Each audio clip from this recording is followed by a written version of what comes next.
ઠાકરસિંહભાઈ શું કહેશો જે રીતે અત્યારે ગુલાબસિંહ રાજપૂતની હાર થઈ છે એ બાદ આપને શું લાગી રહ્યું છે ટિકિટ તમને આપી હોત તો લગભગ જીત થઈ ગઈ હોત?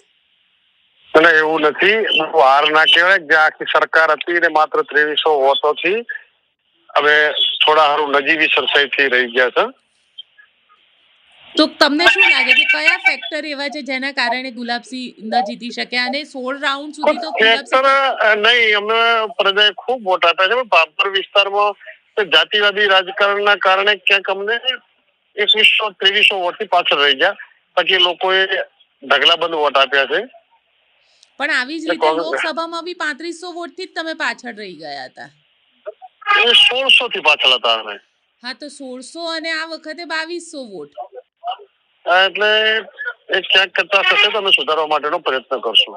પણ ઠાકરસિંહભાઈ તમને એવું નથી લાગતું કે ત્યાં આગળ ક્યાંક જે સામાજિકકરણ આખું તમે લોકો કરવા ગયા હતા પણ સમાજે તમને ન સ્વીકાર્યા અને માવજીભાઈના ફેક્ટરને કઈ રીતે જોવો છો? 20,000 વોટ લઈ ગયા છે.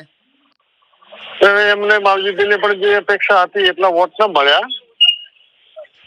અને જુઓ છો જેના સમાજના ઉમેદવારો એક તરફથી થોડું મતદાન વધુ થતું હોય છે. પણ રબારી સમાજે ગુલાબસિંહને વોટ આપ્યા કે ના આપ્યા? ગુલાબસિંહને 70% વોટ આપ્યા.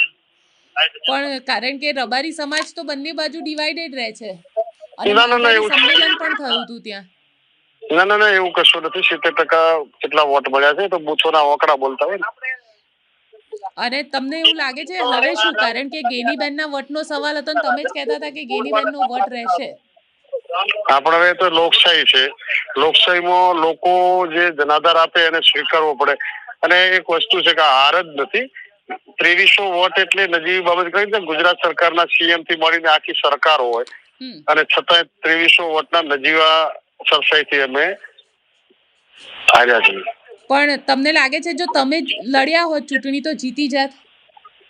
એવું નથી, કોંગ્રેસ પાર્ટી જ લડતી હોય, ઉમેદવાર માત્ર નિમિત્ત હોય છે. પણ ત્યાં તો સમાજ લડે છે ને, ત્યાં તો આખું કેન્ડિડેટ ઉપર અને સમાજ આધારિત વોટિંગ થાય છે. પાર્ટી મહત્વની હોય છે, પાર્ટી મહત્વની હોય છે. તમે કહી રહ્યા છો હા, શું કહો છો? પાર્ટી મહત્વની છે. એકલા ઠીક છે, સમાજના વાતો હોય તો સમાજની લાગણી હોય છે, પરંતુ અમારો દલિત સમાજ હોય, ઓબીસી હોય, એસસી હોય, તમામ સમાજો કોંગ્રેસ સાથે હોય તો જ અમે આટલા વોટે પહોંચી શકીએ કે સત્તાની સામે. પણ સવાલ એ આવે છે ને કે માવજીભાઈ કહેતા હતા કે દલિત સમાજ એમની સાથે છે. આ વખતે એવું એક કેલ્ક્યુલેશન જોવા મળ્યું કે ઇતર સમાજે પણ ભારતીય જનતા પાર્ટીને વોટ આપ્યા છે. ના કોંગ્રેસની સાથે રહ્યા છે બધા, તો જ અમે આટલા વોટ લીધા છે. અને ચૌધરી સમાજ જે છે, ચૌધરી સમાજ ડિવાઈડ થઈ ગયો છે માવજીભાઈમાં અને ભારતીય જનતા પાર્ટીમાં. હા, એ થયું છે કે માવજીભાઈની સાથે રહેવાની જગ્યાએ ભાજપમાં ચૌધરી સમાજ થોડો વધી ગયો. તો ઠાકોર સમાજે વોટ ના આપ્યા એનો મતલબ એવો થયો કે ભાભરમાં ઠાકોર સમાજે જ વોટ ના આપ્યા, જે ગેનીબેનનો સમાજ છે. એમાં એવું છે કે સમાજનો ઉમેદવાર લડતો હોય તો થોડી સમાજના ઉમેદવાર પ્રત્યેની લાગણી થોડી વધુ હોય છે. અને કારણ કે અલ્પેશ ઠાકોરને આ બધા કેમ્પેનિંગ કરતા હતા પણ કોંગ્રેસ તો ખૂબ આત્મવિશ્વાસથી ભરેલું હતું અને એવું કહેતા હતા કે જીત તો એમની જ થશે, ભલે ત્યાં વોટિંગ બી ઓછું થયું ઠાકોર સમાજનું.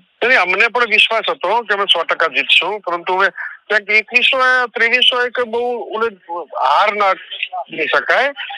હાવ નજીવા એક 1600 વોટની જ અમારે જરૂર હતી, પણ ક્યાંક અમારી કચાશ રહી હશે તો અમે ફરીથી સુધારવા માટેના પ્રયત્ન કરશું. બિલકુલ ઠાકરસિંહભાઈ, અમારી સાથે વાત કરવા માટે ખૂબ ખૂબ આભાર.